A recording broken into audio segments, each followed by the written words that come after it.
Peninsula Credit Union offers time to 501c3 nonprofits to get their message out on iFiber One News Radio. Here's one of those conversations.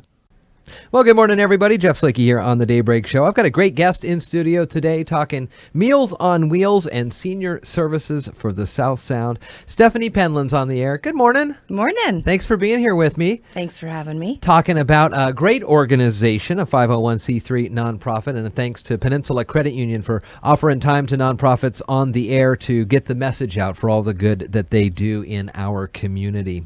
Meals on Wheels is a big program for senior services for South Sound, and so I thought we'd start there as you have recently gotten some more funding, some more availabilities. But first, talk to me about the eligibility for folks to get those Meals on Wheels. Absolutely. So yes, we got a funding. We are now able to offer a second meal, breakfast or lunch, depending on the client's preference. In order to be eligible, our clients have to be 60 years old or older, unless they're Native American, in which case they'll be eligible at 55. And then the two main things are that a person is no longer able to cook for themselves and lacks informal support to do so, or someone such as a caregiver who's able to cook for them. And then they have to be homebound. And for us, that means that a person is not physically able to leave their home without the assistance of another person. Okay. So some people say, well, I don't have a car. Well, that doesn't really make you homebound. It just means you can't leave whenever you want to. So that's pretty much it. And the way that it works is people call in, whether it's a family member or even the healthcare providers will call and say, hey, I've got this person who's coming home. They really could use your services. So what we'll do is start the referral form and get a little bit of information about their situation and then get them scheduled for a home visit, which doesn't really take too long. It's not too invasive, kind of a half hour, 45-minute kind of thing. But that's totally dependent on the seniors. Sure. You know, sometimes they want to tell you their whole life story, which is beautiful. Oh, yeah. And sometimes they just, want to get you out as fast as they can. You can start the process. Yeah. Talk to me about where the meals in Mason County are put together, put together, and then what's the reach around the area? The distance people can get meals. So we serve all of Mason County. Wow. And the meals come from the hub in Belfair and the pavilion in Shelton. Okay. Both of those places also offer congregate lunches. That's available to everyone who is 60 plus at the request of just a donation. It's just a suggested donation of $3 to $6. But we just try to tell everybody, if you have it to give, that's great. But if you don't, still come in. We'll feed you a fresh, hot lunch, and they do dessert, and they've got coffee. And a lot of times those places will have live music or all kinds of other fun things going on. So it's not just a lunch. It's really a place for the community to come together. That's really great. And I know that when folks are out delivering Meals on Wheels, this is often for the folks in their homes, one of very few, if maybe not the only interaction they may have with folks coming and visiting with them, and sometimes the folks dropping off, delivering the food will absolutely really get a good relationship built with the folks in the houses. That's exactly true. There are a few folks who are in really bad situations, meaning that they don't have anybody at all, no family, nothing. And some of the drivers will go out of their way to make sure that they can get them cat litter from the grocery store or other necessities like socks, things that we don't really think of, but that those people really need extra help with. The drivers that we have are all volunteer. They go above and beyond.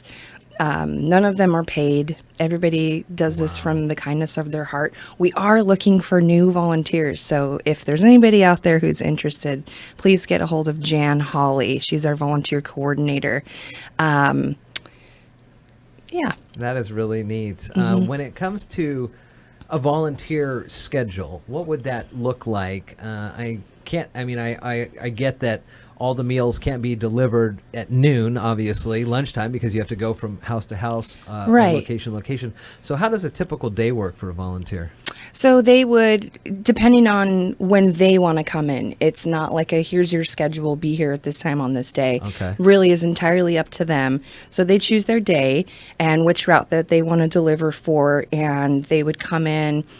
We generally try to tell the clients that their meals will be delivered between 10 and noon. So the drivers would be there sooner. They go in and pick up the packs of meals and load everything in their car.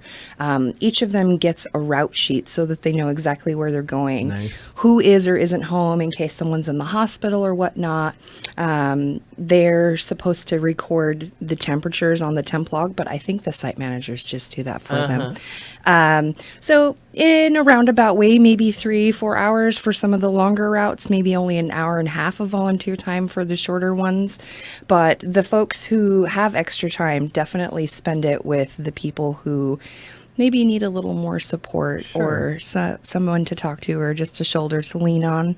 So you mentioned a site visit and then just a couple of questions that are asked. How quickly can the process move forward? If someone called today, how quickly would they be able to start receiving these meals? That would depend entirely on where they live. Okay. Each route goes out on a different day. So if you got called and then had your assessment and were added to the route, it would just depend on when that route goes out. Generally, though, when someone calls to get on the program, we try to have everything done and signed off on, good to go within that week. So if someone called me today and said, I really need meals, can you help me? I would get out there and try to start them right away. What's it mean to the folks who receive these services to have that additional funding and that extra meal? Oh, we have one lady who called in and said that she physically felt so much better because she had more food to eat. Oh, wow. I had one lady who had tried to eat lunch at the site, but it's kind of bigger portions because you go through the line and say, I want this, I don't want that. Can I have a little extra of this? But the meals that are delivered to the clients' homes are all in little Oliver trays, so everything's portioned out like it's supposed to be. And she had said, oh, my doctor really said that, you know, I need to cut down on my sodium and this, that, and the other because she was retaining water and now is doing so much better with her congestive heart failure. So I think not only is it more than a meal because we can visit them and chat with them, but it's also something that helps people who are suffering from things like congestive heart failure or diabetes or renal failure. And we are able to accommodate all of those things. So just for people who don't know, yes, we can feed you whatever it is that the doctor says you should or should not be eating. We can accommodate that. And then all within the nutritional guidelines of the calorie intakes and things like that. Yep, all the fruits, the vegetables, the proteins, and the starches. And then none of the meals have more than 800 milligrams of sodium, so it's heart healthy. It's not fatty foods. Every once in a while, of course, you have to have meatloaf and mashed potatoes. Sure. You can't get around it. No, of course not. I know that Senior Services for South Sound does a lot of other great things for the community. Today's focus, though, is on the Meals on Wheels program. In Mason County, you can call, and stop me if I'm wrong on this, 360-426-3697 and start those conversations. There are also availabilities at the Olympia Senior Center in downtown Olympia and the Lacey Senior Center. We'll put the links to the website, southsoundseniors.org. It's got everything that you need to get all the information on these great things.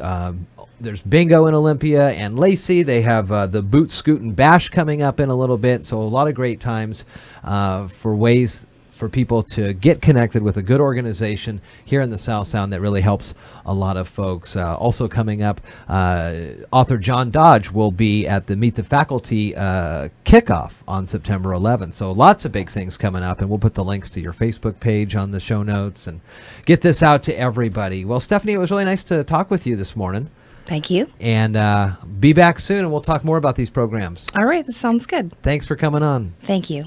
Again, thanks to Peninsula Credit Union for offering up time on iFiber One News Radio's Daybreak for 501c3 nonprofit organizations who want to get their message out to you. If you're a nonprofit who'd like to get a word out, email Jeff at ifiber1.com.